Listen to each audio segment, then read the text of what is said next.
Yan. Good afternoon. Uh, Update again sa charge ng ating system from a very very low state of charge, almost lobat na talaga. Siguro 10%. 10% na charge. Ito na lang, ito yung nagagawa niya in a day. So, time check 3 o'clock pa lang naman. So, mag-harvest pa siya kasi ayan, may pumapasok pa na 17. Ano ba?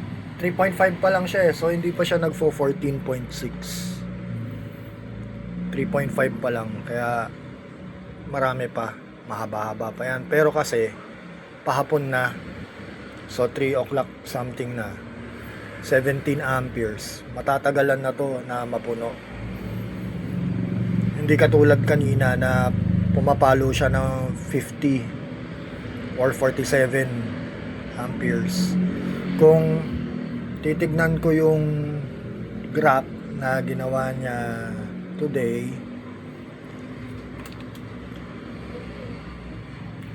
nagda-download lang, give it a little time.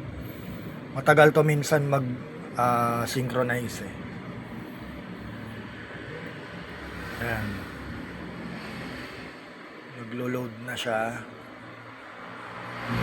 Ayan. Anong araw na ngayon? Today is 7:15. So, lagay natin sa 15. Ayan.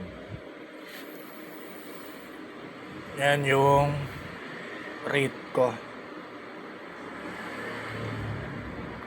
So, kagabi, steady lang siya.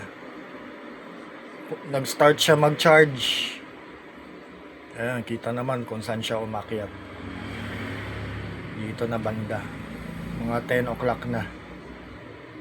Ayan, nag-charge na. Tapos yung dalawang hugot pababa, water, naligo yung anak ko, water kettle, induction, nagluto, tsaka yung isa nag-init ulit. And then the rest, yung mga lights, yung mga electric fan, yan nasa taas. Tapos etong bumaba na to, nagbawas ako ng load, tapos ni-resume ko ulit. Tapos ngayon pababa na. So yun. Pero yesterday sa 14 kahapon, ayan, duty cycle ng ref ko ganun pa rin naman, 40 amperes. Yun lang siguro talaga yung yung mga 40, 45 something, ganun lang. Pero malakas na rin. Temperature, steady naman yung temperature ko. Yung voltage ko, all throughout kahapon, 13. Hindi naman nalobat. Pagdating ng 15, ganun din. Sa voltage range ko, hindi rin naman siya nalobat. Kasi, kung nalobat yan, babagsak yan sa mga, yan.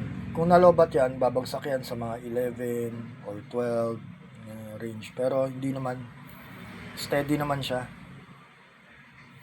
So, di siya nalobat. For today, 15 yan. Yan yung current value, current graph ko ngayon. Ganyan siya.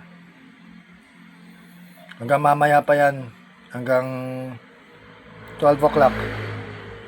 And then, kasi kung papalitan ko ng for 5 days, yan yung magiging graph ko for 5 days. Lako.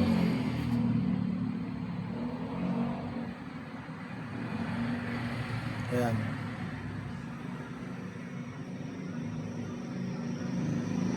July 11, 12, 13, 14, 15. So maliliit lang siya. Kaya nilalagay ko lang siya within a day lang. 3 days. Tapos 1 day. 1 day. 1 day lang. So ayan. Balik na ako. Di naman siya nalobat and straight. Yung curve ng battery ay okay naman. So ayan. Charging pa rin siya ngayon. Para mamayang gabi, meron pa rin.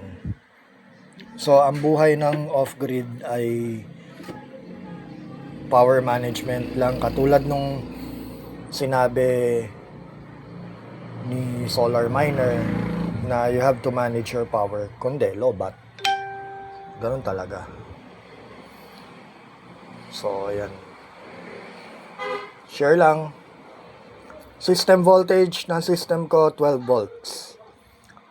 Inverter capacity ko or kilowatt ng inverter ko 3,000. Ano pa ba? Ang battery ko capacity ay 300 amp hours or AH. Wires and cables ko syempre pang 12 volt. Mga 50 mm.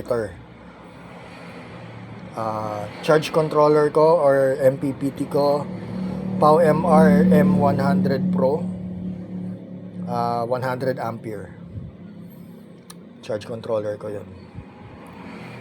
So bye guys, mabuhay ang mga off grid 12 volt off grid. Bye.